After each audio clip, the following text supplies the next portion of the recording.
हरि ओम गुरुवे शरणम्। ओम सदाशिवसमारम्भां शङ्कराचार्यमध्यमाम् अस्मदाचार्यपर्यन्तां वन्दे गुरुपरम्पराम्। ओम पार्थाय प्रतिबोधितां भगवता नारायणेन स्वयं व्यासेन ग्रथितां पुराणमुनिना मध्ये महाभारतम् अद्वैतामृतवर्षिणीं भगवतीम् अष्टादशाध्यायिनीम् अम्ब त्वामनुसन्ददामि भगवद्गीते भवद्वेषिणी। वसुदेवसुतं देवं कंसचाणूरमर्दनं देवकी परमानन्दं कृष्णं वन्दे जगद्गुरुं। मूकं करोति वाचालं पङ्गुं लङ्घयते गिरिं यत्कृपातमहं वन्दे परमानन्दमाधवम्। ॐ सहना भवतु सहनौ भुनक्तु सह वीर्यं करवावहै तेजस्विनावधीतमस्तु मा विद्विषावहै। ॐ शान्ति शान्ति शान्तिः। हरिः ॐ श्री गुरुभ्यो नमः। हरिः ॐ। Page number 60-61 shloka number 6। कर्मेन्द्रियाणि संयम्य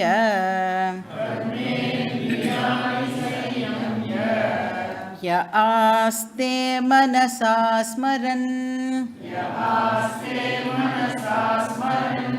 इन्द्रियार्थान् विमूढात्मा मिथ्याचारः स उच्यते।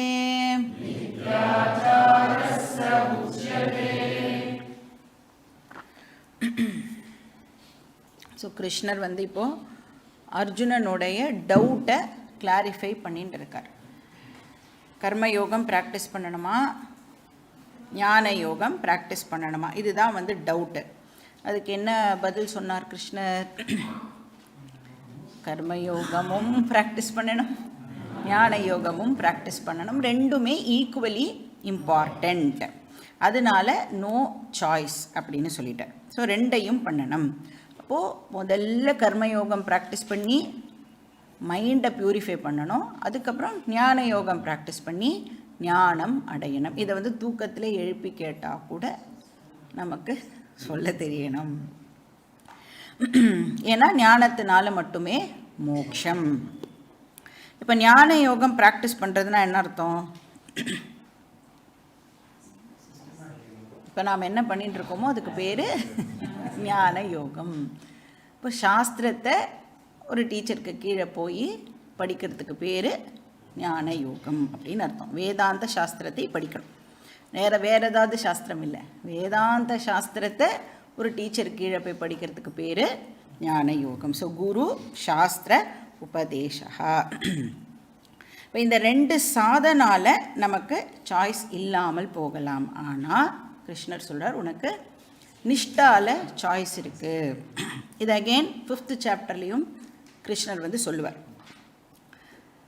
ஸோ கிரகஸ்த ஆசிரமத்தில் இருக்கணுமா இல்லைனா சந்நியாச ஆசிரமத்தில் இருக்கணுமாங்கிறது வேணால் நீ முடிவு பண்ணுற விஷயமாக இருக்கலாம். ஆனால் கர்மயோகமா ஞான யோகமா அப்படிங்கிறதுல சாய்ஸ் இல்லை.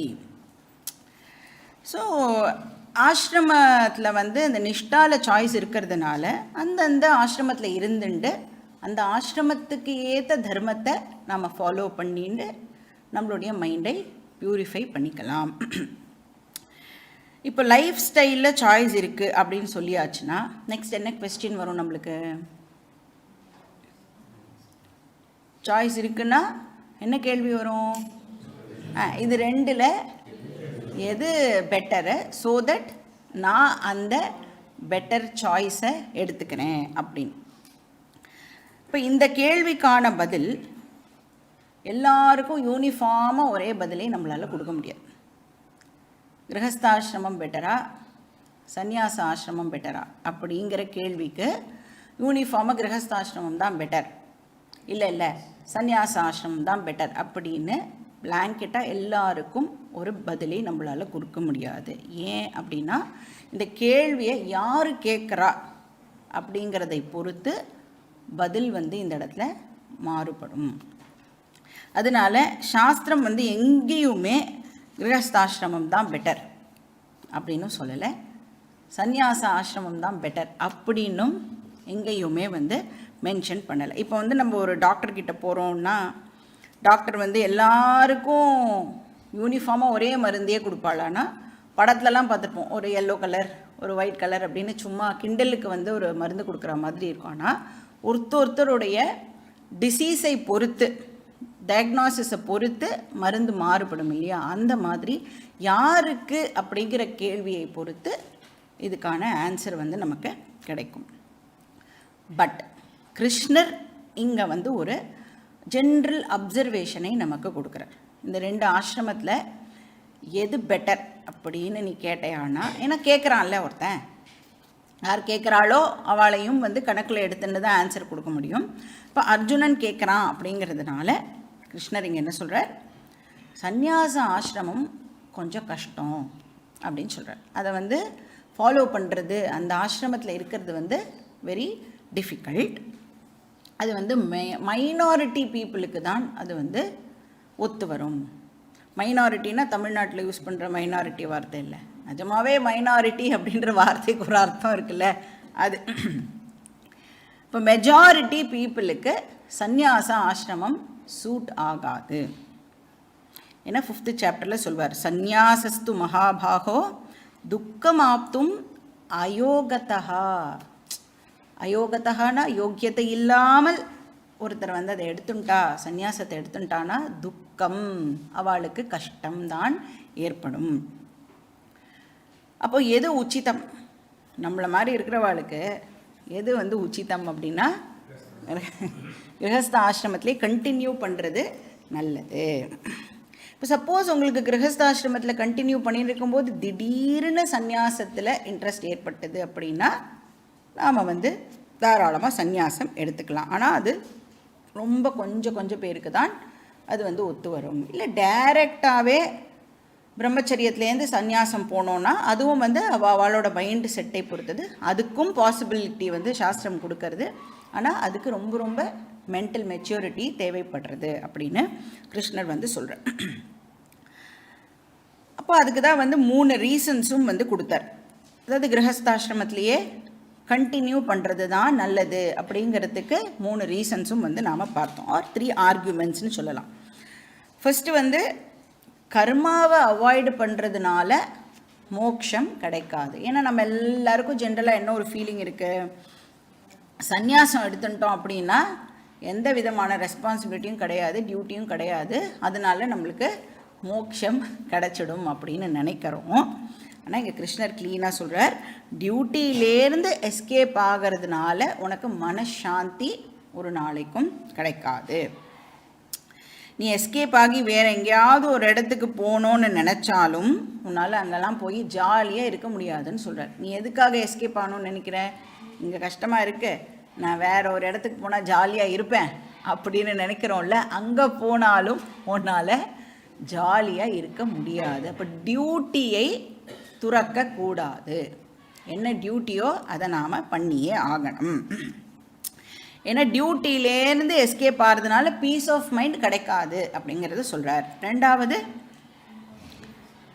வேலையே பண்ணாமல் இருக்கிறது, இன்ஆக்ஷன் இருக்கேன், எதுவுமே பண்ணாமல் இருக்கிறது அப்படிங்கிறதும் இம்பாசிபிள். யாருக்குமே அது சாத்தியம் இல்லை. ஏன்னா ஒருத்தருமே ஏதோ ஒரு ஸ்வபாவத்தினால ஏதோ ஒரு வேலையை அவளுடைய ஸ்வபாவத்துக்கு ஏற்ற மாதிரி ஒரு வேலையை இழுத்து போட்டுட்டு பண்ணிட்டு தான் இருப்போம். ஏன்னா ஒருத்தருக்கும் என்ன என்ன ஸ்வபாவம் இருக்குன்னா 3 குணங்கள் இருக்கிறதுனால எந்த குணம் வந்து டாமினேட் பண்ணுறதோ அதுக்கேற்ற மாதிரியான ஆக்டிவிட்டியில் நாம் வந்து ஈடுபடுவோம். இல்லை நான் போய் ஏதாவது ஒரு ஆசிரமத்தில் சேர்ந்து சும்மா இருப்பேன் அப்படின்னு சொன்னால் முடியவே முடியாதுங்கிறார் கிருஷ்ணர். நீ சும்மாலாம் உன்னால் இருக்க முடியாது, நீ ஃபோனையாவது எடுத்து பார்ப்ப, உன்னால் சும்மா மட்டும் இருக்க முடியாது.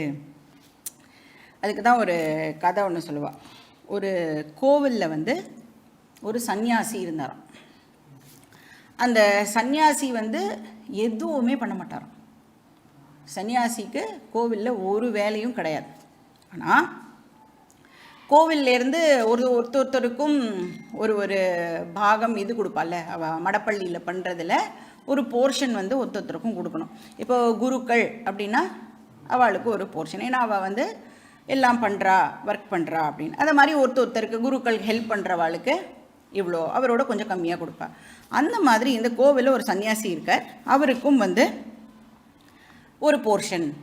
அப்போ இந்த இப்போ என்னது அந்த கோவிலெல்லாம் கவர்மெண்ட் பார்த்துக்கிறாளே, ஹெச்ஆர்என்சி, அந்த ஆஃபீஸர் ஒருத்தான் வரான் கோவிலுக்கு வந்து, லிஸ்ட்டெல்லாம் எடு. ஏன்னா அவளோட எய்மே என்னது, செலவு கம்மியாக இருக்கணும், வரவு மட்டும் ஜாஸ்தியாக இருக்கணும். அப்போ தான் அவள் வந்து இனோவா கார்லாம் வாங்கிக்க முடியும், அதெல்லாம் பண்ண முடியும் இல்லையா. அதனால் அவள் வந்து லிஸ்ட்டெல்லாம் எடுத்து என்னெல்லாம் செலவு அப்படின்னு பார்க்குறான். அதில் வந்து லிஸ்ட்டில் வந்து கடைசியில் வந்து சும்மா இருக்கும் சாமியார் அப்படின்னு போட்டு அவருக்கு ஒரு பட்டை சாதம், அந்த காலத்துலலாம் அதை வந்து அப்படி தான் சொல்லுவா போல, பட்டை சாதம் ஒரு மெஷர், அது ஒரு பட்டை சாதம் அப்படின்னு எழுதியிருக்கான். உடனே வந்து அந்த ஆஃபீஸருக்கு வந்து நேச்சுரலாக கேள்வி வரும்ல, சும்மா இருக்கும் சாமியாருக்கு எதுக்கு ஒரு பட்டை சாதம், கட் பண்ணு அப்படின்னு சொல்லிட்டான். அப்போது அந்த கோவிலில் இருக்கிறவா சொல்கிறா, இல்லை அவர் ரொம்ப வருஷமாக இருக்கார், நீங்கள் வந்து திடீர்னு எப்படி அந்த மாதிரி கொடுக்காமலாம் இருக்க முடியாது, அட்லீஸ்ட் இனிமேல் கொடுக்க மாட்டோம் அப்படிங்கிறதையாவது அவர்கிட்ட போய் நம்ம இன்ஃபார்ம் பண்ணணும்ல, அதுதானே மரியாதை அப்படின்னு கோவிலில் இருக்கிறவா சொல்கிறான். இந்த சாமியாரும் வந்து ஒரு நாளைக்கு வெயிட் பண்ணி பார்க்குறாரு, அவருக்கு வந்து வரலை. ஏன்னா அந்த ஆஃபீஸர் வந்து அவ்வளோ லேசில் வந்து ஒத்துண்டு போய் எல்லாம் சொல்லுவானான்னா சொல்ல மாட்டான். வந்து வரலை, ஏன் எனக்கு வந்து இன்றைக்கி கொடுக்கவே இல்லை நீங்கள் அப்படின்னா, புதுசாக ஒரு ஆஃபீஸர் வந்திருக்கார், அவர் தான் ரூல் போட்டிருக்காரு அப்படின்னு சொல்கிறான். அப்போது அந்த ஆஃபீஸரை வந்து என்னை வந்து பார்க்க வர சொல்லுன்னா அந்த ஆஃபீஸரும் வரான். வந்து ஏன் எனக்கு சாப்பாடே நீங்கள் வந்து கொடுக்கக்கூடாதுன்னு சொல்லிட்டீங்களா அப்படின்னு கேட்டதுக்கு அந்த ஆஃபீஸர் சொல்கிறான், என்ன சும்மா இருக்கிறதுக்கெலாம் எதுக்கு சாப்பாடு போட்டுட்டு இங்கே வந்து வரவே ஒன்றுத்தையும் காணோம், செலவு ஜாஸ்தியாக இருந்தால் நாங்கள் எப்படி வந்து எங்கள் வீட்டுக்கெல்லாம் எல்லாத்தையும் எடுத்துகிட்டு போகிறது, அதனால் வந்து செலவெல்லாம் வந்து குறைக்கணும் அப்படிங்கிறதுக்காக உங்களுக்கு இனிமேல் சாப்பாடு கிடையாது அப்படின்ட்டு. அப்போது அந்த சாமியார் கேட்குறாரா, நான் பண்ணுறத உன்னால் பண்ண முடியுமான்னு பாரு, நான் பண்ணுறத உன்னால் பண்ண முடிஞ்சுதுன்னா எனக்கு இனிமேல் சாப்பாடே வேண்டான்னு சொல்கிறேன். என்ன பண்ணணும், சும்மா இருக்கணும். அவனு வந்து சரி இருக்கேன், எவ்வளோ நேரம் சும்மா இருக்கணும், முதல்ல நீ சும்மா இரு பார்க்கலாம் அப்படின்னு சொல்கிறார். ஸோ பக்கத்தில் உட்கார வச்சுக்கிறார், ஃபோன் பார்க்கக்கூடாது, எதையுமே பார்க்கக்கூடாது, நீ அப்படியே சும்மா உட்காந்துட்டுருக்கணும். அவனும் வந்து சரி நான் வந்து இந்த சேலஞ்ச் எடுத்துக்கிறேன் அப்படின்னு சொல்லிட்டு பக்கத்தில் உட்காரான். 5 நிமிஷம் கூட அவனால் சும்மா இருக்க முடியல. அப்போ கூட என்ன பண்ணுவோம், நம்ம முடிஞ்சுதா கிளாஸ் முடிஞ்சுதா டைம் என்ன ஆகுது பார்ப்போம்ல, அந்த மாதிரி வாட்ச் எல்லாம் பார்க்கறதுக்கு ட்ரை பண்ணுறான். அவர் வந்து அதை எதுவுமே பார்க்கக்கூடாது தம்பி, சும்மா இருக்கணும். இப்போ அவன் வந்து ரொம்ப கஷ்டப்படுறான் சும்மா இருக்கிறதுக்கு, அவனால் இருக்கவே முடியல. கடைசியில் அவன் வந்து இந்த சாமியார்கிட்ட வந்து மன்னிப்பு கேட்டுட்டு போய் ஆஃபீஸ் லெட்ஜரில் எழுதுறான், சும்மா இருக்கும் சாமியாருக்கு 2 பட்டை சாதம் அப்படின்னு. இப்போ சும்மா இருக்கிறது அப்படிங்கிறது வந்து வெரி வெரி டிஃபிகல்ட். அப்புறம் 3வது ரீசன் வந்து சும்மா இருக்கிறதுனால மோட்சம் கிடைக்காது. இன்ஃபேக்ட் இந்த சும்மா இருக்கிறது அப்படிங்கிறது ரொம்ப ரொம்ப ரிஸ்கியும் கூட. ஏன்னா எந்த விதமான டியூட்டியும் நம்ம எடுத்துக்கவே இல்லை, ரெஸ்பான்சிபிலிட்டிஸ் எடுத்துக்காமல் எந்த வேலையும் பண்ணாமல் நம்ம ஐடலாக நம்மளோட மைண்டை அப்படியே விட்டோம் அப்படின்னு சொன்னால் அது வந்து டெஃபினட்டாக நம்மளோட லைஃப்க்கே வந்து ரொம்ப டேஞ்சரஸாக மாறிடும். இப்போ வந்து கிரகஸ்தனாக இருக்கும்னு வச்சுக்கோங்களேன். உங்களுக்கு வந்து கிரகஸ்தனாக இருந்துட்டு வேலையெல்லாம் கொஞ்சம் கம்மியாக இருக்குது அப்படின்னா கூட அந்த சும்மா இருக்கிற நேரத்தில் என்ன பண்ணலாம், நம்ம கவலையெல்லாம் படலாம் இல்லை, ஏதோ ஒன்று பண்ணலாம். சும்மா இருக்கும் பொழுது கவலைப்படலாமே, கவலைப்பட்டால் தானே வயசானதுக்கு வந்து அறிகுறி. கவலைப்படலை அப்படின்னு சொன்னால் எல்லோரும் வந்து இன்னும் உனக்கு கவலையே இல்லை அப்படின்னு கேட்டுருவாளேன்னு சொல்லிட்டாவது நாம் வந்து கவலையாவது படலாம். இப்போ இது சன்னியாசின்னா அவளுக்கு சுத்தம் ரிலேட்டிவ்ஸ் இருக்க மாட்டா, பொசஷன் இருக்காது. அப்போ எதை நினச்சி அவள் வந்து கவலைப்படுவா? சும்மா இருந்தால் வெரி வெரி டேஞ்சரஸ். அப்போ எதை நினச்சி கவலைப்படுவா அப்படின்னா அந்த ஐடல் மைண்டில் இப்போ என்ன தோணும் அப்படின்னா, ஒருவேளை நம்ம சந்நியாசம் எடுத்துன்றது தப்போ. ஏன்னா சந்நியாசங்கிறது ஒரு பர்பஸுக்காக எடுத்துக்கணும் இல்லையா, ஞான யோகம் ப்ராக்டிஸ் பண்ணுறதுக்காக எடுத்துக்கணும். அதை விட்டுட்டு வெறும்னு டியூட்டிஸ் எல்லாம் மட்டும் திறந்துட்டு அவள் வந்து உட்காந்துண்டா அப்படின்னா இப்போ மைண்ட் வந்து என்னெல்லாம் பண்ணும் அப்படின்னா, என்னெல்லாம் ஆசைகள் இருந்ததோ அதெல்லாம் நிறைவேற்றிக்கிறதுக்கு இப்போது முயற்சி பண்ணும்.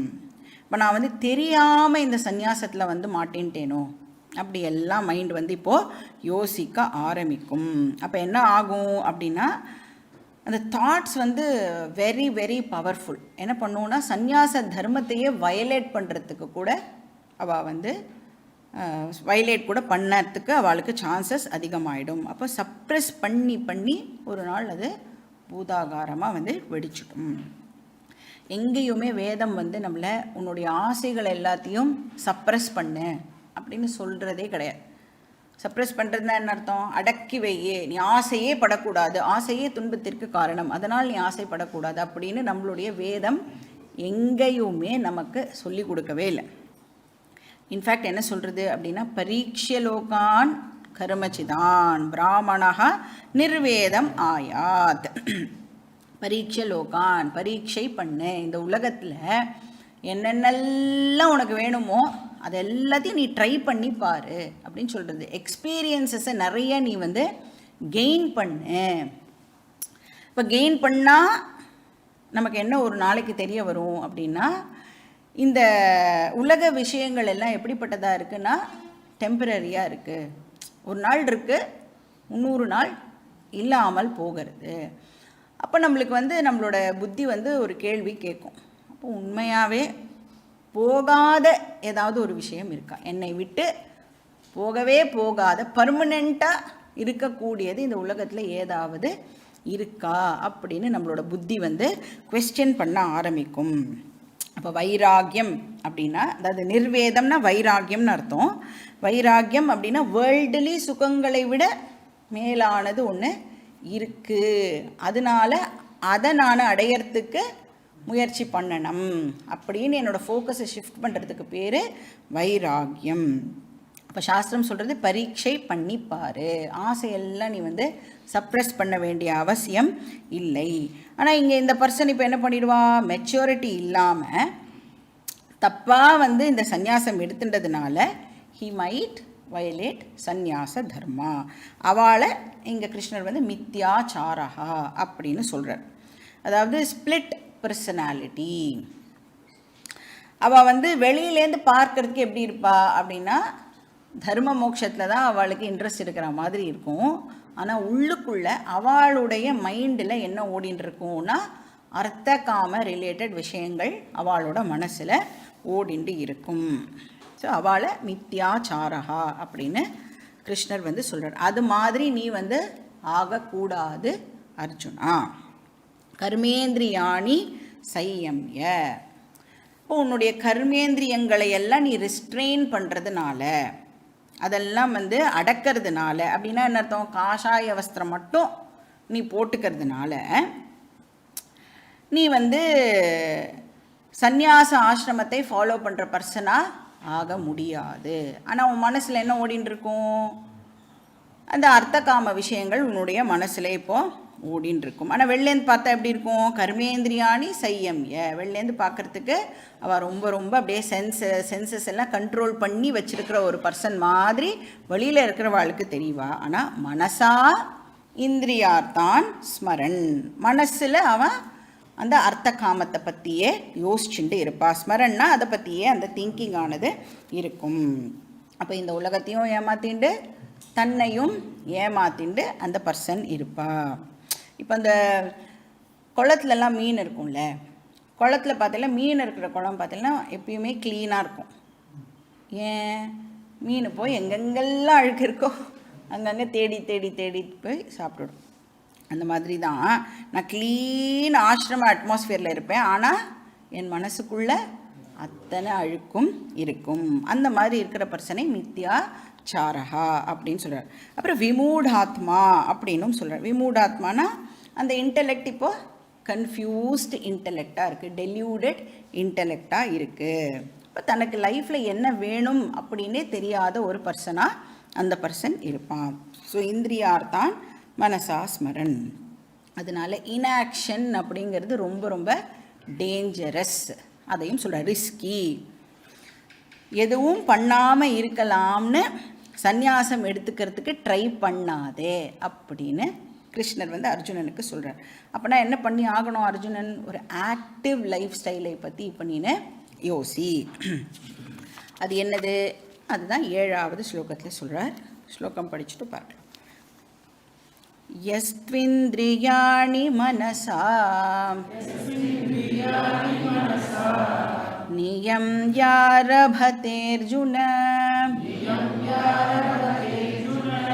கர்மேந்திரியை கர்மயோகம்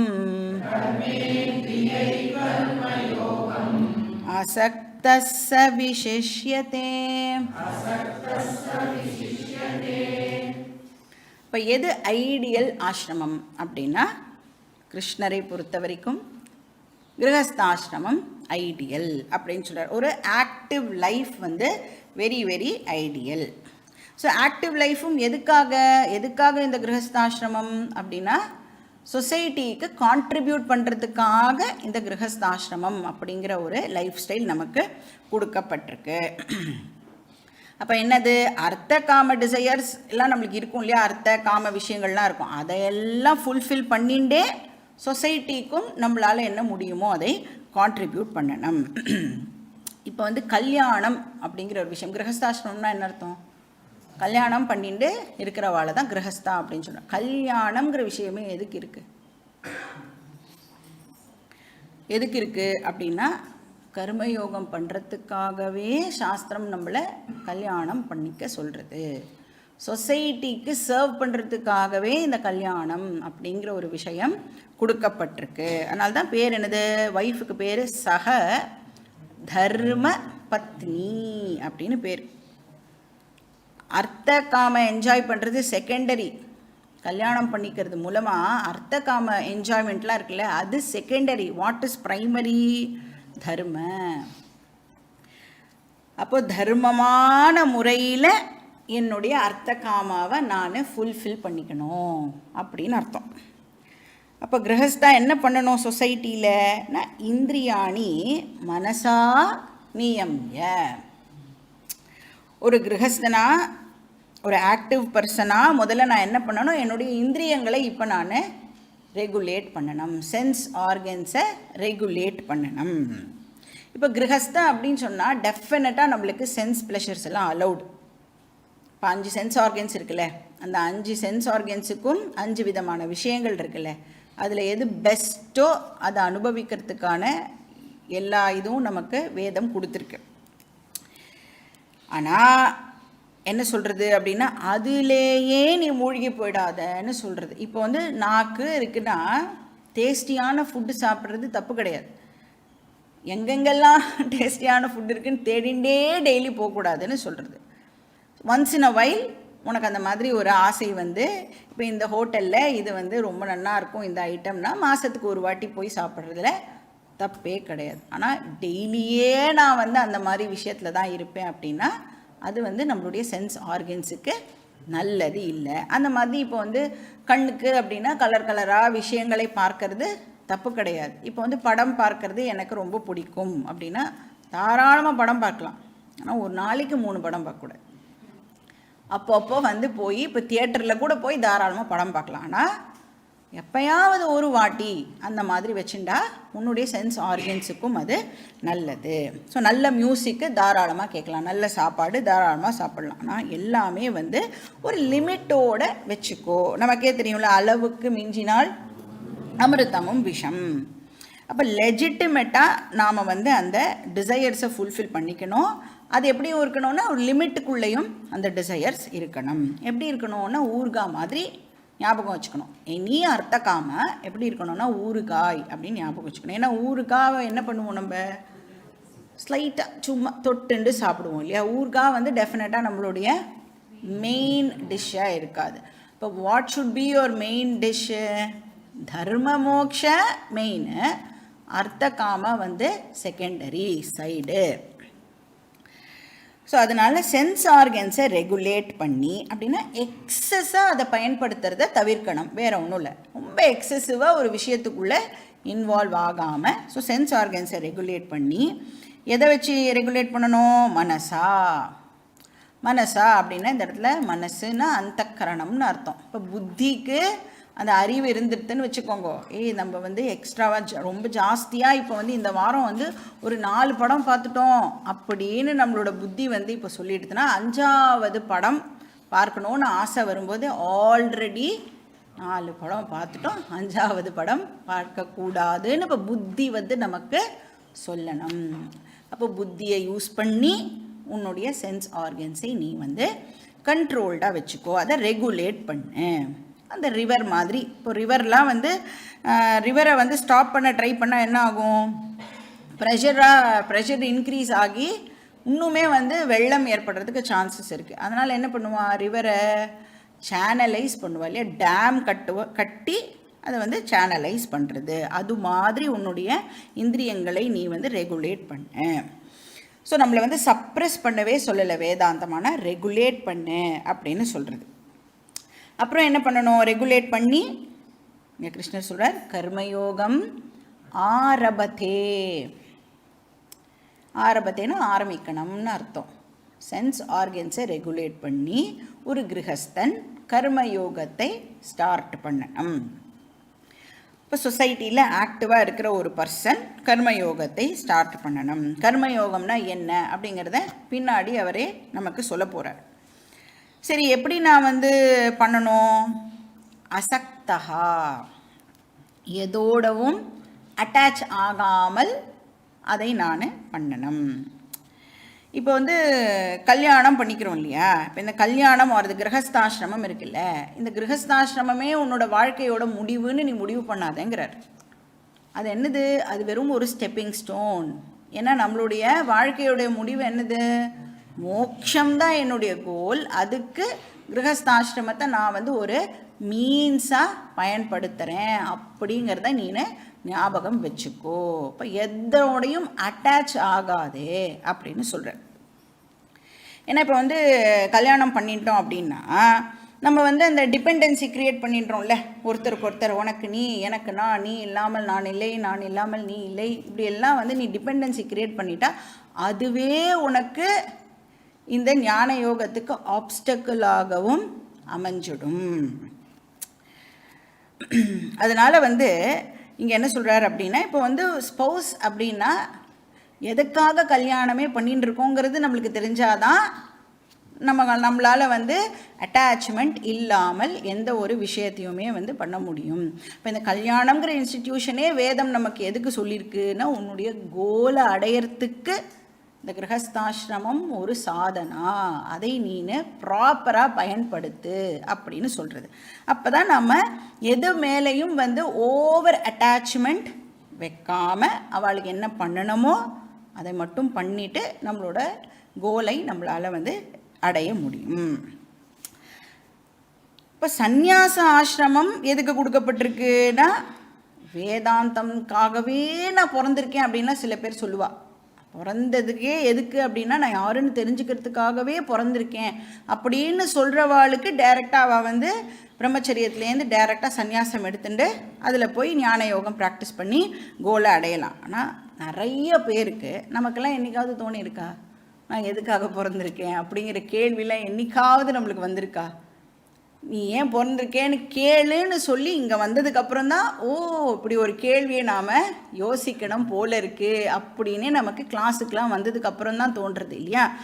பட் இந்த மாதிரி மக்களும் இருக்கா. நான் ஏன் பிறந்தேன் அப்படின்னு தெரிஞ்சுட்டே ஆகணும்னு சொல்கிறவாளுக்கு சந்நியாச ஆசிரமம் ஒரு ஒண்டர்ஃபுல் ஆசிரமம்.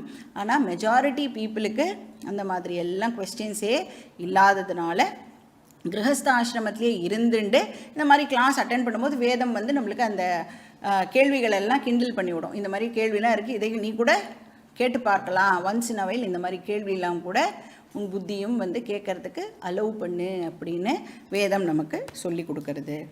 ஸோ கர்மயோகம் ஆரபத்தே அப்படின்னு இந்த ஸ்லோகத்தில் சொல்கிறார். ஸோ அப்படி அந்த பர்சன் இப்போ கர்மயோகத்தை ஃபாலோ பண்ணால் அது எப்படிப்பட்டதாக இருக்குமா? விசிஷ்யத்தே, அதாவது சந்நியாசியை விட இந்த கர்மயோகம் ஃபாலோ பண்ணுற இந்த பர்சன் இப்போது சுப்பீரியர் பர்சனாக ஆகிடுவான். கிரகஸ்தாசிரமத்தில் இருந்துட்டு கர்மயோகம் ஃபாலோ பண்ணுற பர்சன் இஸ் சுப்பீரியர் தேன் அ சந்நியாசி. அந்த சந்நியாசி எப்படிப்பட்ட சந்நியாசி?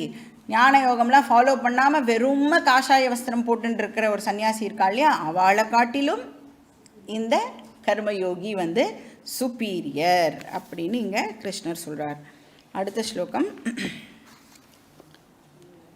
ஸ்லோகா நம்பர் 8.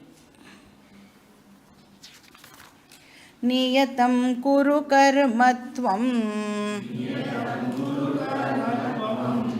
கர்மஜ்யாயோ ஹ்யகர்மணः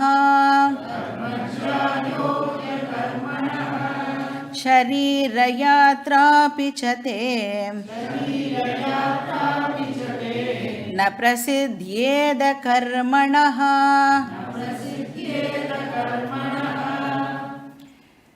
இப்போ போன ஸ்லோகத்தில் கர்மயோகம் ஐடியல்னு சொன்னார் இல்லையா, மெஜாரிட்டி பீப்புளுக்கு அதுதான் பெஸ்ட்.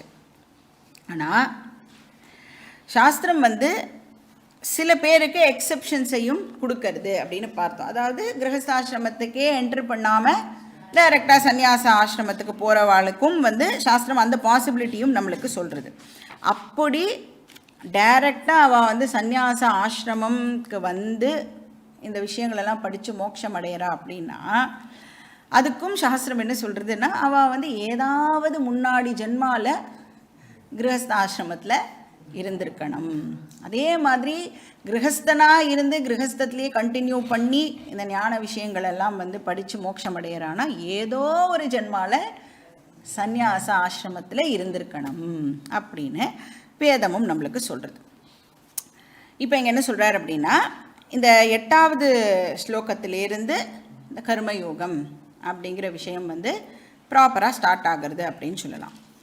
பட் நம்மளுக்கு ஞாபகப்படுத்திட்டோம் அப்படின்னா 2வது அத்தியாயத்திலேயே கர்மயோகத்தை நமக்கு கிருஷ்ணர் இன்ட்ரடியூஸ் பண்ணினார் இல்லையா.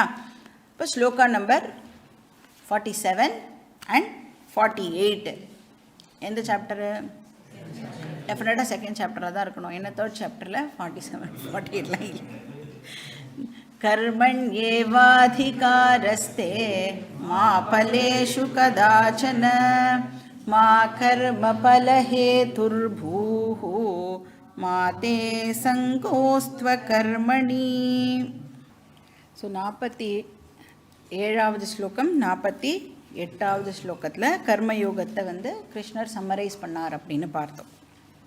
யோகஸ்த குரு கர்மாணி சங்கம் தியக்த்வா தனஞ்சய சித்திய சித்தியோ சமோபூத்வா சமத்வம் யோக உச்சியத்தை. அங்கேயும் என்ன சொல்கிறார்? சங்கம் தியக்த்வா அப்படின்னு நாம் பார்த்தோம் இல்லையா. இப்போ அந்த ரிசல்ட் மேலே உன்னுடைய ஃபோக்கஸை வைக்காத. இங்கே அசக்தா அப்படிங்கிற வார்த்தையை யூஸ் பண்ணுறார். அங்கே 2வது சாப்டரில் என்ன சொன்னார்? சங்கம் தியக்த்வா அப்படின்னு சொன்னார். இப்போ இதை பேஸ் பண்ணி தான் இந்த சாப்டரில் இருக்கிற மெயின் ஸ்லோகாஸ் இருக்கிறதுனால, அதாவது 8வது ஸ்லோகத்துலேருந்து 20வது ஸ்லோகம் வரைக்கும் கர்மயோகம் டாபிக். அதனாலேயே இந்த சாப்டருக்கு கர்மயோகம் அப்படிங்கிற பேர் வந்திருக்கு. இப்போ கிருஷ்ணர் கீதாவில் நமக்கு சொல்லி கொடுக்குற எந்த விஷயம் எடுத்துட்டாலும் அது எல்லாமே வேதத்தில் என்ன சொல்லியிருக்கோ அதை தான் கிருஷ்ணர் நம்மளுக்கு கீதாவில் இங்கே ப்ரெசென்ட் பண்ணுறார். இப்போ புதுசாக அவர் எதுவும் அவருடைய சொந்த கருத்தாக எதையுமே இங்கே சொல்லலை. பழைய டீச்சிங் ஆனால் புது ஃபார்மில் நம்மளுக்கு கிருஷ்ணர் ப்ரெசென்ட் பண்ணுறார்.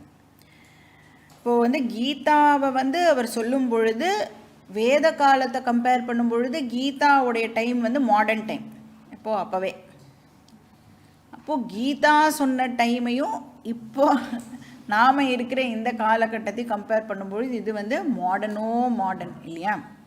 அதனால் இப்போ அந்த டீச்சிங்கில் இப்போ கிருஷ்ணர் யுத்தம் அப்படிங்கிற எக்ஸாம்பிளை வச்சு சொல்லி கொடுத்துருந்தார் அப்படின்னா, இப்போ சங்கரர் அதுக்கு பாஷ்யம்லாம் எழுதும்போது அவருடைய பீரியடில் என்ன எக்ஸாம்பிள்ஸ் அவர் டே டு டேயில் எல்லோரும் யூஸ் பண்ணுறாலோ அதை வச்சு அவர் பாஷ்யத்தில் எக்ஸாம்பிள்ஸ்லாம் கொடுத்துருப்பார். இப்போ சங்கரர் காலத்தில் ப்ராபப்ளி டிவி, மொபைல் ஃபோன் அதெல்லாம் இல்லாமல் இருக்கலாம். ஆனால் இப்போ நாம் நம்மளுடைய டீச்சிங்க்கு மோஸ்ட்டாக அந்த மாதிரி எக்ஸாம்பிள்ஸ் தான் பார்க்குறோம் இல்லையா? ப்ளஸ் சங்கரர் சான்ஸ்கிரிட்லேயே சம்பாஷணம்லாம் பண்ணி டீச்சிங் எல்லாம் பண்ணியிருக்கலாம். ஆனால் இப்போ நம்மளுக்கு நம்மளுடைய மதர் டங்லேயே இந்த விஷயங்கள்லாம் இப்போ நாம் கேட்டுருக்கோம். அப்போ எக்ஸாம்பிள்ஸை மாற்றுறோம், அப்புறம் லாங்குவேஜை மாற்றுறோம். ஆனால் எதை மாற்றுறல, அந்த கண்டென்ட் இருக்குல்ல, வேதத்தில் என்ன சொல்லியிருக்கோ அதே விஷயத்தை தான் மாடர்ன் டைமாக இருந்தாலும் இப்பையும் நாம் அதே விஷயத்தையே கற்றுக்கிறோம். இப்போ கர்மயோகம் பற்றி வேதத்தில் கர்ம காண்டத்தில் இந்த விஷயமானது சொல்லப்பட்டிருக்கு. இப்போ 2 உபனிஷத்தும் கூட கர்மயோகம் பற்றி பேசுறது. ஒன்று ஈசாவாஸ்ய உபனிஷத்னு ஒரு உபனிஷத், அதுக்கப்புறம் பிருகதாரண்யக உபனிஷத்னு இன்னொரு உபனிஷத். ஸோ 2துலேயுமே இது ரிலேட்டடான மந்திரங்கள் இருக்குது. குருவண்ணேவேக கருமாணி ஜிஜீவிஷேச்சதம் சமாஹா ஏவம் த்வயி நாண்யதே தோஸ்தி ந கர்ம லிப்யதே நரே அப்படின்னு ஈஷாவாசிய உபனிஷத் சொல்கிறது. அதாவது நீ ஆக்டிவிட்டீஸ்லாம் பண்ணிகிட்டே 100 வருஷம் வாழணும்னு ஆசைப்படணும். அப்படி நீ எதோடையும் அட்டாச்மெண்ட் இல்லாமல் அந்த ஆக்டிவிட்டீஸ் எல்லாம் நீ பண்ணும் பொழுது உனக்கு அந்த கர்மமே உன்னுடைய பந்தத்திலிருந்து உனக்கு விடுதலையை கொடுக்கும் அப்படின்னு அங்கே அந்த உபனிஷத் சொல்கிறது. பிருகதாரண்யகத்தில் தமேதம் வேதானு வச்சனேன பிராமணா விவிதிஷந்தி யஜ்ஞேன தானேன தபசா அப்படின்னு சொல்கிறது. இப்போ யஜ்ஞம், தானம், தபஸ் இது 3ம் கிரகஸ்தாளுக்கு கொடுக்கப்பட்டிருக்கிற விஷயம். அப்போ இந்த 2 மந்திரம் தான் என்டையர் கர்மயோகத்துக்கு பேஸாக அமையிறது. அப்போ கர்மயோகம் அப்படின்னா ஜென்ரலாக என்ன அப்படின்னு நாம் பார்த்துட்டு இந்த ஸ்லோகத்துக்குள்ளே என்ட்ரு பண்ணலாம். அண்ட் 2வது சாப்டரில் கர்மயோகம் பற்றி பார்க்கும் பொழுதும் நாம் பார்த்தோம், கர்மயோகம்னா 2 வார்த்தைகள் இருக்குது, கர்மா ப்ளஸ் யோகா. அந்த கர்மானா என்ன கர்மா? அது ப்ராப்பர் ஆக்ஷன் அப்படின்னு பார்த்தோம். யோக அப்படின்னா ப்ராப்பர் ஆட்டிடியூட் அப்படின்னு பார்த்தோம். இப்போ யோக அப்படின்னு எடுத்துட்டோன்னா ப்ராப்பர் ஆட்டிடியூட் அப்படின்னா attitude towards the proper action. அந்த ஆக்ஷனை பண்ணும் பொழுது என்ன பாவனாவோட அந்த ஆக்ஷனை நான் பண்ணணும். இப்போ ஆக்ஷன் மட்டும் இல்லை, ஆக்ஷனோட ரிசல்ட்டையும் நான் என்ன பாவனாவோட அக்செப்ட் பண்ணிக்கணும். ஆக்ஷன் பண்ணும் பொழுது என்ன பாவனா வச்சுக்கணும், ஆக்ஷனோட ரிசல்ட் வரும் பொழுது என்ன பாவனாவை நான் வச்சுக்கணும். இப்போ ப்ராப்பர் ஆக்ஷன் அப்படின்னு சொன்னால் என்ன அர்த்தம்? What is proper action? இதையும் நம்ம ஆல்ரெடி பார்த்துருக்கோம். ஜென்ரலாக ஆக்ஷன்ஸை நாம் 3 விதமாக பிரிக்கலாம். ஒன்று சாத்வீக கர்மா, அப்புறம் ராஜச கர்மா, 3வது தாமச கர்மா. இப்போ இதில் நமக்கே தெரியும் எது பெஸ்ட்டு. சாத்வீக கர்மா தான் பெஸ்ட், அதுதான் ஐடியல் கர்மயோகம். ராஜச கர்மா மீடியாக்கர், மத்தியமம் அப்படின்னு சொல்லலாம். தாமச கர்மா பண்ணவே கூடாது, அவாய்ட் பண்ணணும். அப்போ ஒரு கர்மயோகியுடைய லைஃப்பில் எந்த ஆக்ஷன்ஸ் ஜாஸ்தியாக இருக்கணும்னா சாத்வீக கர்மாணி டாமினேட் பண்ணணும். ராஜசிக் கர்மாலாம் வந்து கொஞ்சம் கம்மியாக இருக்கணும். தாமசிக் கர்மா 0. இப்போ நம்மளுக்கு நெக்ஸ்ட் என்ன கேள்வி வரும்? சாத்வீக கர்மா என்றால் என்ன? இப்போ சாத்வீக ஆக்ஷன் அப்படின்னா சிம்பிளாக சொல்லணும்னா, எந்த ஆக்ஷன் பண்ணுறதுனால நான் ஒரு பெனிஃபிஷரி ப்ளஸ் என்னை தவிர இன்னும் நிறைய பேருக்கு இந்த ஆக்ஷன் வந்து பலனை கொடுக்க போகிறது அப்படின்னு சொன்னால் அந்த ஆக்ஷனை நாம் வந்து சாத்வீக ஆக்ஷன் அப்படின்னு சொல்கிறோம். இப்போது ஃபார் எக்ஸாம்பிள் நாம் வந்து ஏதாவது ஒரு பிஸ்னஸ் மேன் எடுத்துனோன்னு வச்சுக்கோங்களேன். இப்போ அந்த பிஸ்னஸ் மேன் வந்து ப்ராஃபிட்டை என்ஜாய் பண்ணுறான்னு வச்சுக்கோங்க. அந்த ப்ராஃபிட்டை என்ஜாய் பண்ணும் பொழுது அந்த ப்ராஃபிட்டை பாக்கி பேருக்கும் அவன் வந்து ஷேர் பண்ணுறான் அப்படின்னு சொன்னால் தானும் என்ஜாய் பண்ணுறான், ப்ளஸ் அதை பாக்கி பேரோடையும் அவன் ஷேர் பண்ணுறதுனால இப்போ அந்த மாதிரி பிஸ்னஸ் பீப்புளெலாம் வந்து சன்னியாசிக்கிட்ட போய் நமஸ்காரம் பண்ணான்னு வச்சுக்கோங்க. அவன் என்ன ஆசீர்வாதம் பண்ணுவானா, உன்னோடக்கே இன்னும் நிறையா பிஸ்னஸ் வந்து உனக்கு கிடைக்கட்டும், ஸோ தட் நீ இன்னும் நிறைய பேருக்கு அது மூலமாக வந்து பெனிஃபிட்டு கிடைக்கட்டும் அப்படின்னு தான் ஆசீர்வாதமே பண்ணுவான். அப்போது ஏன்னா அந்த பர்சன் வந்து தார்மீகமான முறையில் சம்பாதிச்சிருக்கா, அவருக்கு டெஃபினட்டாக பெனிஃபிட்டு ப்ளஸ் நிறைய பேருக்கும் அதனால் வந்து பெனிஃபிட் கிடைக்க போகிறது. இப்போ செல்ஃப்லெஸ் ஆக்டிவிட்டி அப்படின்னு சொல்லலாம். ஒரு நிஷ்காம கர்மா இது சாத்வீக கர்மா. நெக்ஸ்ட் வந்து ராஜச கர்மா, இது வந்து செல்ஃபிஷ் ஆக்டிவிட்டின்னு சொல்லலாம். ஸோ பெனிஃபிஷியரிஸ் வந்து ரொம்ப மினிமமாக இருப்பா. மினிமம்னா எத்தனை பேர் இருப்பா? நான், என்னுடைய ஃபேமிலி. உங்கள் ஃபேமிலியில் எவ்வளோ பேர் இருக்காளோ அவ்வளோ பேர். சில ஒஸ்ட் கேஸ் கூட இருக்குது, ஃபேமிலியே விட்டுடுவான், நான் மட்டும் எனக்கு மட்டும் இதில் என்ன பெனிஃபிட்டு கிடைக்கிறது அப்படின்னு பார்ப்பான். இப்போது இந்த என்ன எக்ஸாம்பிள் எடுத்துக்கலான்னா, இப்போ இந்த கோர்ட்லலாம் போய் ப்ராப்பர்ட்டி டிஸ்பியூட்லாம் பண்ணுறாள்ல, அது ஃபேமிலி மெம்பர்ஸோட தானே டிஸ்பியூட்டே நடக்கிறது. ஃபேமிலியே கூட அவளால் அகாமடேட் பண்ண முடியலன்னா அவளாம் சொசைட்டிக்கு என்ன கொடுத்து என்ன கான்ட்ரிபியூட் பண்ணுவா? ஃபேமிலிக்குள்ளேயே அந்த சண்டையை வந்து தீர்த்து போனால் போது விட்டு கொடுக்க தெரியல அப்படின்னு சொன்னால் எப்படி அவள் சொசைட்டிக்கு அவளை போய் கான்ட்ரிபியூட் பண்ணுன்னா டெஃபினட்டாக அவளால் கான்ட்ரிபியூட் பண்ண முடியாது. அப்போ ராஜச கர்மா வந்து மத்தியம கர்மா, செல்ஃபிஷ் ஆக்ஷன். தாமச கர்மா ரொம்ப ரொம்ப டேஞ்சரஸ்ஸு, வெரி வெரி ஹார்ம்ஃபுல். அது எப்படி? எனக்கு என்ன வேணுமோ அதை நான் பண்ணிப்பேன், அந்த கோர்ஸ் ஆஃப் ஆக்ஷனில் யாருக்காவது ஏதாவது ஒரு தீங்கு நடந்ததுன்னா அதை பற்றி கூட எனக்கு கவலை இல்லை, எனக்கு என் வேலை தான் முக்கியம், யார் எக்கேடு கெட்டால் எனக்கு என்னன்னு சொல்லுவோம்ல, அந்த மாதிரியான ஒரு ஆட்டிடியூடோடு பண்ணுற கர்மா எல்லாமே வந்து தாமச கர்மா. இப்போ செல்ஃப்லெஸ் ஆக்ஷன் உத்தமம், செல்ஃபிஷ் ஆக்ஷன் வந்து மத்தியமம், ஹார்ம்ஃபுல் ஆக்ஷன் வந்து அதமம். அப்போ ஒரு கர்மயோகியோட லைஃப்பில் நிறைய சாத்விக கர்மா இருக்கணும், கொஞ்சம் ராஜச கர்மா இருக்கணும், கொஞ்சம் கூட தாமச கர்மா இருக்கக்கூடாது.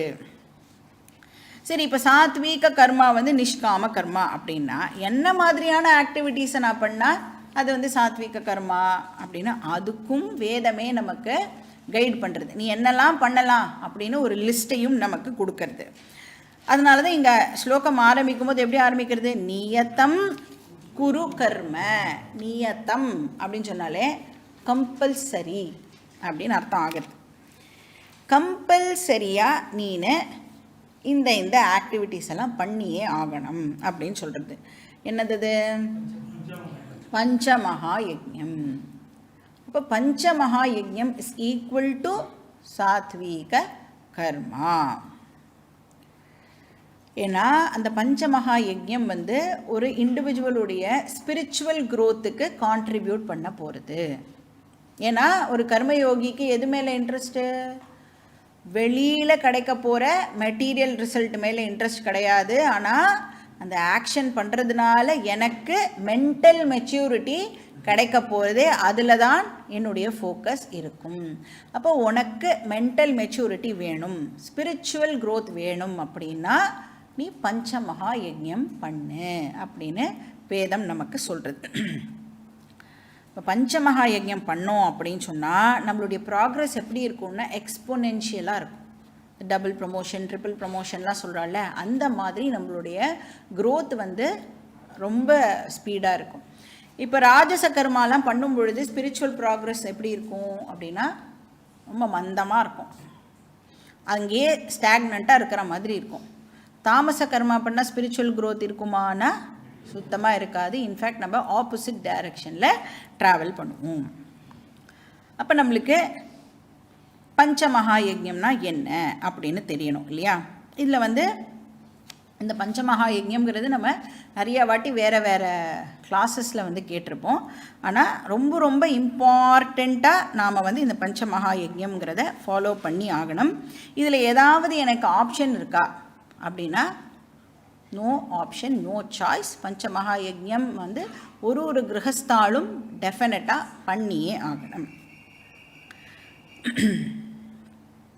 அவளோட சக்திக்கு தகுந்த மாதிரி அதை வேணால் நோட் பண்ணிக்கோங்க.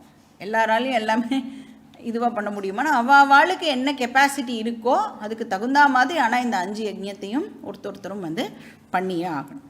ஸோ ஃபஸ்ட்டு மகா யஜ்ஞம் என்னென்னா தேவ யஜ்ஞம்.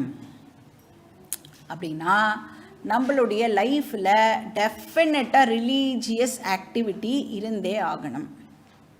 நாம் எவ்வளோ பெரிய ஆளாக வேணாலும் இருக்கலாம், எவ்வளோ பிஸி பர்சனாக வேணால் இருக்கலாம், ஆனாலும் எவ்ரிடே நாம் வந்து பகவானுக்காக அப்படின்னு ஒரு 15 to 20 minutes டெஃபினட்டாக நாம் ஸ்பெண்ட் பண்ணியே ஆகணும். பகவானை வர்ஷிப் பண்ணுறதுக்கு ஸ்பெண்ட் பண்ணணும். என்ன விதமான வர்ஷிப்பு அப்படின்னா அது வந்து அவங்களுடைய வீட்டு வழக்கமாக இருக்கலாம், இல்லை யாராவது சொல்லி கொடுத்துருக்கலாம் நம்மளுக்கு இப்படி தான் பண்ணணும்னு. ஸோ அது வந்து நம்மளுடைய சௌகரியம். ஆனால் டெஃபினட்டாக ஒரு ஸ்பெஷலாக ஒரு டைமை அலாட் பண்ணி நாம் வந்து பகவானை வர்ஷிப் பண்ணியே ஆகணும். இப்போ ஒருத்தருக்கு ஒரு விஷயம் இருக்கும். இப்போ சில பேர் அக்னிஹோத்திரம் பண்ணுவா, சில பேர் வந்து சந்தியாவந்தனம் பண்ணுவா, சில பேர் வந்து ஏதாவது தெரிஞ்ச ஸ்லோகத்தை சொல்லுவா, சில பேர் வெறும் விளக்கேற்றினா போகிறோம் அப்படின்னு இருப்பா, இல்லை கோவிலுக்கு போகிறத ஒரு இதுவாக வச்சுருப்பா. ஸோ எந்த ஆக்டிவிட்டியாக வேணாலும் இருக்கலாம், என்ன டைப் ஆஃப் வர்ஷிப்பாக வேணாலும் இருக்கலாம். ஆனால் worship is very very important. So எப்படி அந்த வர்ஷிப்பும் இருக்கணும் அப்படின்னா எக்ஸ்க்ளூசிவாக நாம் பகவானுக்குன்னு டைமை ஒதுக்கணும். இப்போ வந்து வராத ஒரு பர்சன் நம்ம வீட்டுக்கு வந்தா அப்படின்னு சொன்னால் நம்ம வேலை பண்ணிகிட்டே அவளோட பேசுவோமா? அண்ணா வந்து பக்கத்தில் உட்காந்துட்டு பேசி முடிச்சுட்டு அதுக்கப்புறம் தான் வேறு வேலையை பார்ப்போம் இல்லையா? அப்போது அவளுக்கு கொடுக்குற இம்பார்ட்டன்ஸை விட பகவானுக்கு நாம் டெஃபினட்டாக ஜாஸ்தியாக இம்பார்ட்டன்ஸ் கொடுக்கணும். இப்போ இல்லை நான் வந்து சமையல் பண்ணிகிட்டே விஷ்ணு சஹஸ்ரநாமம் சொல்கிறேனே, அதுவும் ஒரு டைப் ஆஃப் இது தானே அப்படின்னா தாராளமாக சொல்லலாம், அதெல்லாம் எக்ஸ்ட்ரா. ஆனால் உன்னால் முடிஞ்சதுன்னா எந்த ஆக்டிவிட்டியும் வச்சுக்காமல் வெறும் விஷ்ணு சஹஸ்ரநாமம் மட்டும் போய் பூஜை ரூமில் சொல்ல முடியறதா? 20 நிமிஷம் என்னால் அதுக்கு மட்டும் ஸ்பெண்ட் பண்ண முடியறதா? இல்லைன்னா இப்போ இந்த ராமஜபம் இருக்குது. இப்போ இந்த ராமஜபத்தை என்ன பண்ணுறோம்? என்ன ஆக்டிவிட்டி வேணாலும் பண்ணு, அதை சும்மா போட்டு விடு, அதெல்லாம் கவுண்ட் பண்ணுறோம்ல, அது பண்ணலாம். ஆனால் எக்ஸ்க்ளூசிவாக என்னால் ஒரு 15-20 minutes வெறும் ராமஜபம் மட்டும், வேறு எந்த ஆக்டிவிட்டியும் வச்சுக்காமல் அது மட்டும் பண்ண முடியறதா? இப்போ கிளாஸ் கேட்டுட்டே கூட டிக்கெட்டுன்னு அப்படி கூட அமுத்தின்னு இருக்கலாம் நிறைய பேர். அந்த மாதிரியெல்லாம் பண்ணாமல் எக்ஸ்க்ளூசிவாக பண்ண முடியறதா அப்படின்னு பார்க்கணும். அந்த மாதிரி பண்ணணும் அப்படின்னும் நம்மளுக்கு சாஸ்திரம் சொல்கிறது. இல்லை பூஜை பண்ணலாம், ஒருத்தருக்கு என்ன அவளோட ஃபேமிலியில் வழக்கமோ அதை வந்து நாம் ஃபாலோ பண்ணலாம். இது வந்து தேவ யஜ்ஞம். ஸோ எக்ஸ்க்ளூசிவ் டைம் கொடுக்கணும் பகவானுக்கு. நெக்ஸ்ட் வந்து பித்ரு யஜ்ஞம். பித்ரு யஜ்ஞம்னு பேர்லேருந்தே நமக்கு தெரியாது, நம்மளுடைய ஃபோர்ஃபாதர்ஸை ஆன்சிஸ்டர்ஸை நாம் வந்து வழிபடுறது அப்படின்னு அர்த்தம். இப்போ அவளுக்கு நம்மளுடைய கிராட்டிடியூடை நாம் வந்து தெரிவிக்கிறது தான் இந்த பித்ரு யஜ்ஞம். ஏன் கிராட்டிடியூட் தெரிவிக்கணும்? இன்றைக்கி நான் வந்து இந்த மாதிரி இந்த சரீரத்தோடு உட்கார்ந்துட்டு வேதத்தில் இருக்கிற விஷயங்களெல்லாம் இப்போ நான் கேட்குறேன் அப்படின்னு சொன்னால் அதுக்கு யார் காரணம்? இப்போ இந்த சரீரத்துக்கு நம்மளுடைய அப்பா அம்மா காரணம், அவளுக்கு யார் காரணம்? அவளுடைய அப்பா அம்மா. அப்படின்னு நாம் நம்மளுடைய ஆன்சஸ்டர்ஸுக்கு கிராட்டிடியூட் தெரிவிக்கிறது தான் இந்த பித்ரு யஜ்ஞம். அதுக்குன்னு நம்மளுக்கு டெசிக்னேட்டட் ரிச்சுவல்ஸ்லாம் இருக்குது இல்லையா? ஸ்ராத்தம் பண்ணுறது, தர்ப்பணம் பண்ணுறது. இப்போ சில பேர் வந்து அமாவாசை வந்து இந்த தீதி கொடுக்கறது, அந்த மாதிரி அவங்க உங்களுடைய ஃபேமிலியில் என்ன வழக்கமோ அதை கண்டிப்பாக நாம் ஃபாலோ பண்ணியே ஆகணும். மூணாவது வந்து ரிஷி யஜ்ஞம் ஆர் பிரம்ம யஜ்ஞம். 2 பேர் இருக்குது இதுக்கு, ரிஷி யஜ்ஞம் ஆர் பிரம்ம யஜ்ஞம். அப்படின்னா இங்கே என்ன பண்ணுறோம், எதை வர்ஷிப் பண்ணுறோம் இந்த இடத்துலனா? வேதத்தை வர்ஷிப் பண்ணுறோம், சாஸ்திரத்தை நாம் வந்து வர்ஷிப் பண்ணுறோம். இப்போ வந்து பாரதம் அப்படின்னு சொன்னாலே நீங்கள் எந்த கண்ட்ரிக்கு போனாலும் அவள் வந்து நம்மளுக்குன்னு ஒரு ட்ரெடிஷன் இருக்குல்ல, அதுதான் எல்லாருக்குமே வந்து ஞாபகத்துக்கு வரும், நம்மளுடைய கலாச்சாரம் அப்படின்னு. இப்போ அந்த கலாச்சாரம் அப்படிங்கிற விஷயம் இன்னி வரைக்கும் இருக்குது அப்படின்னா டெஃபினட்டாக அதுக்கு யார் காரணமாக இருந்திருக்கணும்? நம்மளுடைய ரிஷி முனிகள் தான் அதை எல்லாம் எடுத்து வேதத்துலேருந்து எடுத்து அதை வந்து ப்ராப்பகேட் பண்ணி நெக்ஸ்ட் ஜெனரேஷனுக்கு பாஸ் ஆன் பண்ணி அதை நெக்ஸ்ட் ஜெனரேஷன் பாஸ் ஆன் பண்ணி இன்னி வரைக்கும் நாம் வந்து நமக்குன்னு ஒரு கல்ச்சுரல் பேக்ரவுண்ட் இருக்குது அப்படின்னு சொன்னால் டெஃபினட்டாக அதுக்கு ரிஷிகளுக்கு நாம் நன்றி சொல்லியே ஆகணும். இப்போ எப்படி நாம் வந்து நம்மளுடைய நெக்ஸ்ட் ஜெனரேஷனுக்கு இதை வந்து கொடுக்கறது அப்படின்னா, நாம் அதை எல்லாத்தையும் ப்ராக்டிஸ் பண்ணி, எல்லாத்தையும் ப்ராக்டிஸ் பண்ண முடியுமானா எல்லாத்தையும் பண்ண முடியாது. நம்மளுடைய ஃபேமிலிக்குன்னு ஒரு வழக்கம் இருக்கும்ல, அந்த வழக்கத்தை எங்கேயுமே ஸ்டாப் பண்ணாமல் நம்மளால் முடிஞ்ச வரைக்கும் அதை ஃபாலோ பண்ணி அடுத்த ஜெனரேஷனுக்கு அதை பாஸ் ஆன் பண்ணணும். Very very important. இப்படி தான் நம்மளுடைய கல்ச்சரல் விஷயங்கள் வந்து ஜெனரேஷன் ஆஃப்டர் ஜெனரேஷன் வந்து பாஸ் ஆன் ஆகிறது. இப்போ நம்மளுடைய பேரண்ட்ஸ் நம்மளுக்கு ஏதோ ஒரு விஷயத்த சொல்லி கொடுத்துருப்பா, அவள் ஒரு 100 விஷயம் பண்ணால் நம்ம ஒரு 50 விஷயமாவது ஃபாலோ பண்ணுறோம் இல்லையா? அந்த 50 விஷயத்தை நாம் வந்து நம்மளுடைய நெக்ஸ்ட் ஜெனரேஷனுக்கு டெஃபினட்டாக பாஸ் ஆன் பண்ணணும்.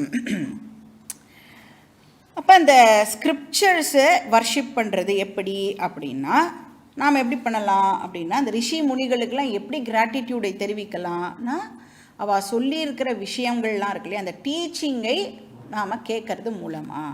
இப்போ நாம் ஆக்சுவலாக என்ன பண்ணிட்டு இருக்கோம்னா, ரிஷி யஜ்ஞம் பண்ணிட்டு இருக்கோம், பிரம்ம யஜ்ஞம் இப்போ நாம் பண்ணிட்டு இருக்கோம். ஏன்னா வேதத்தில் இருக்கிற விஷயங்களை நாம் உட்கார்ந்துட்டு பொறுமையாக அண்டர்ஸ்டாண்ட் பண்ணிக்கிறதுக்கு ட்ரை பண்ணுறோம் இல்லையா? இதுக்கு பேர் ரிஷி யஜ்ஞம்.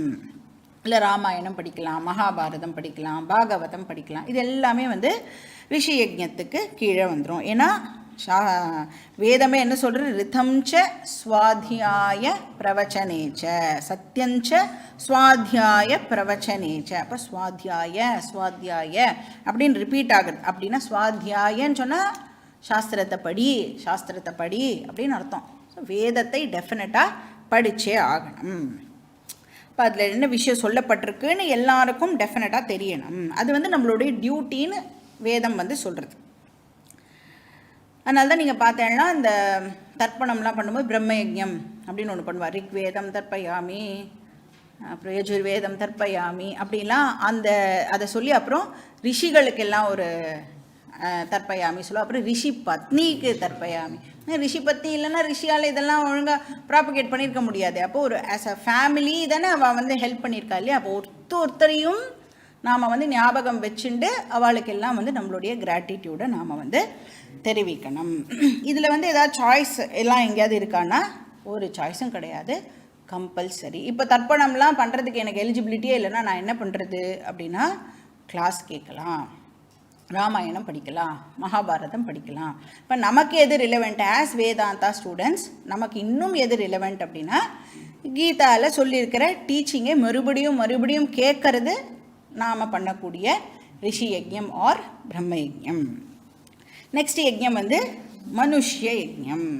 எல்லா விதமான சோஷியல் சர்வீஸும் இதில் வந்துடும். இல்லாத வாளுக்கு ஹெல்ப் பண்ணுறது வந்து மனுஷ்ய யஜ்ஞம். நம்ம வந்து ஏதாவது ஆர்ஃபனேஜஸ்லாம் வந்து பில்டு பண்ணி கொடுக்கலாம், இல்லைனா அவளுக்கு அங்கே போய் சாதம் கொடுக்கலாம், ட்ரெஸ்ஸு கொடுக்கலாம், என்னெல்லாம் நம்மளால் முடியுமோ அதை பண்ணலாம். இப்போ உடனே வந்து என்ன கேள்வி கேட்பா, எனக்கு வந்து பித்ரு யஜ்யம்லாம் பண்ண முடியல, நான் வந்து அன்றைக்கி வந்து இந்த மாதிரி ஏதாவது ஒரு ஆர்ஃபனேஜுக்கு போய் நான் ஒரு அன்னதானம் பண்ணுறேனே, இல்லை கோவிலில் நான் வந்து இது சொல்லிட்டேன், மடப்பள்ளியில் தளிகை சொல்லிட்டேன், நான் வந்து என்னால் வந்து இந்த தவசம்லாம் பண்ண முடியல அப்படின்னா அந்த மாதிரிலாம் பண்ணலாமான்னா ஆப்ஷனே இல்லைன்னு சொல்கிறது வேதம். இப்போ நீ வந்து ஆர்ஃபனேஜுக்கெல்லாம் சாப்பாடு கொடுக்குறதோ இதுவோ அது எந்த யஜ்யத்துக்கு கீழே வந்துடும்னா மனுஷ யஜ்யத்துக்கு கீழே வந்துடும். தர்ப்பணம் அதெல்லாம் எந்த யஜ்யத்துக்கு கீழே வருது? பித்ரு யஜ்யத்துக்கு கீழே வருது. அப்போ இதில் ஏதாவது ஆப்ஷன் இருக்கா? பித்ரு யஜ்யம் பண்ணினா மனுஷ யஜ்யம் பண்ணாமல் இருக்கலாமா, மனுஷ யஜ்யம் பண்ணினா பித்ரு யஜ்யம் பண்ணாமல் இருக்கலாமான்னா ஆப்ஷனே இல்லைன்னு சொல்கிறது. 5 யஜ்யமும் ஒரு கிரகஸ்தாலும் கண்டிப்பாக ஃபாலோ பண்ணியே ஆகணும். உங்களுக்கு கல்யாணமே எதுக்காக இருக்குது அப்படின்னா பஞ்சமகா யஜ்யம் பண்ணுறதுக்காகவே வேதம் வந்து கல்யாணம் பண்ணிக்கோன்னு சொல்லியிருக்கு. ஆனால் கல்யாணம் பண்ணிக்கும்போது நமக்கு அது தெரியலைனாலும் இப்போ அந்த விஷயத்தை நாம் தெரிஞ்சுட்டோம் அப்படின்னா அட்லீஸ்ட் இனிமேல் அந்த கல்யாண வாழ்க்கையை நாம் எப்படி யூஸ் பண்ணணும்னா பஞ்சமகா யஜ்யம் பண்ணுறதுக்கு நாம் வந்து பயன்படுத்தணும். நெக்ஸ்ட் என்ன யஜ்யம்? பூத யஜ்யம். பூத யஜ்யம் வந்து நம்மளுடைய என்வாயர்மெண்ட்டை ப்ரொடெக்ட் பண்ணுறதுக்கு நமக்கு என்னெல்லாம் ஜீவராசிகள் ஹெல்ப் பண்ணுறதோ அது எல்லாத்துக்கும் நம்மளுடைய கிராட்டிடியூடை நாம் வந்து தெரிவிக்கிறதுக்கு பேர் பூத யஜ்யம். அப்போ மரம், செடி, கொடி, அப்புறம் இருக்கிற அனிமல்ஸு அது எல்லாத்துக்கும் வந்து நாம் கிராட்டிடியூட் பண்ணுறதுக்கு பேர் பூத யஜ்யம். அதனால தான் ஏதாவது ஒரு செடிக்காவது டெய்லி தண்ணி விடணும், இல்லை நம்மளால் முடிஞ்சுதுன்னா எப்பப்பெல்லாம் முடியறதோ அப்பப்பெல்லாம் எங்கேயாவது மரம் நட்டுட்டு வரணும். ஸோ அந்த மாதிரி என்வாயர்மெண்ட்டுக்கு நம்மளால் என்ன கான்ட்ரிபியூட் பண்ண முடியுமோ அதை வந்து நாம் பண்ணணும். இப்போ இந்த மனுஷ யஜ்யம் இந்த மாதிரி விஷயம்லாம் இருக்குல்ல, இதெல்லாம் வந்து இந்த சோஷியல் சர்வீஸ் அப்படிங்கிறது நிறைய பேர் என்ன நினச்சிட்டு இருக்கா அப்படின்னா நம்மளுக்கு கிறிஸ்டியன் மிஷனரிஸ்லாம் வந்ததுக்கப்புறம் தான் இந்த சோஷியல் சர்வீஸ் அப்படிங்கிற ஒரு கான்செப்டே நமக்கு தெரிய வந்தது. இல்லவே இல்லை. வேதத்தில் ஆல்ரெடி அழகாக 5 விதமாக அதை பிரித்து அதில் ஒரு யஜ்யம் வந்து மனுஷ யஜ்யம் அப்படின்னு சொல்லப்பட்டிருக்கு. இப்போ நம்மளுடைய பெருமை நமக்கே தெரியாததுனால இதெல்லாம் நம்மளோட தான்ப்பா அப்படின்னு நாமளே சொல்ல வேண்டியதாக இருக்குது. ஏன்னா வேதத்தை நடுவில் என்ன பண்ணிட்டோம், ஃபியூ ஜெனரேஷன்ஸாக நாம் இக்னோர் பண்ணிட்டதுனால நமக்கு இதெல்லாம் யாரோ ஒருத்தர் வந்து சொல்லி கொடுக்க வேண்டியதாக இருக்குது. ஸோ பஞ்ச மகா யஜ்யம் வந்து ஒரு கிரகஸ்தாலும் பண்ணணும். இது வந்து சாத்வீக கர்மாவுக்கு கீழே வரும். இப்போ இந்த மாதிரி யார் வந்து தன்னோட லைஃப்பை லீட் பண்ணுறாளோ அவள் எப்படி இருப்பா அப்படின்னா சொசைட்டிலேருந்து அவள் எடுத்துக்கிறது கம்மியாக இருக்கும், சொசைட்டிக்கு அவள் கொடுக்கறது ஜாஸ்தியாக இருக்கும். இந்த அக்கௌண்ட்ஸில் பேலன்ஸ் ஷீட் அப்படின்னு ஒன்று சொல்லுவாள்ல, அதை நீங்கள் வந்து உங்களோட லைஃப்பில் நீங்கள் அந்த பேலன்ஸ் ஷீட்டை வந்து டேலி பண்ணி பார்த்தேன் அப்படின்னா எப்படி இருக்கணும், ஒரு ஐடியல் லைஃப்பை நான் வாழ்ந்திருக்கேனா அப்படின்னா நான் எடுத்துன்றதை விட கொடுத்தது ஜாஸ்தியாக இருந்ததுன்னா நீங்கள் வந்து ஒரு ஃபண்டாஸ்டிக் லைஃப்பை வந்து லீட் பண்ணியிருக்கேள் அப்படின்னு அர்த்தம். ஸோ அந்த மாதிரி ஒரு லைஃப்பை லீடு பண்ணு அப்படின்னு கிருஷ்ணர் வந்து அர்ஜுனனுக்கு சொல்கிறார். பாக்கி டீட்டெயில்ஸ் நம்ம நெக்ஸ்ட் கிளாஸில் பார்க்கலாம். ஓம் பூர்ணமதః பூர்ணமிதம் பூர்ணாத் பூர்ணமுதச்யதே பூர்ணஸ்ய பூர்ணமாதாய பூர்ணமேவாவசிஷ்யதே. ஓம் சாந்தி சாந்தி சாந்தி. ஹரி ஓம் ஸ்ரீ குருப்யோ நமः. ஹரி ஓம்.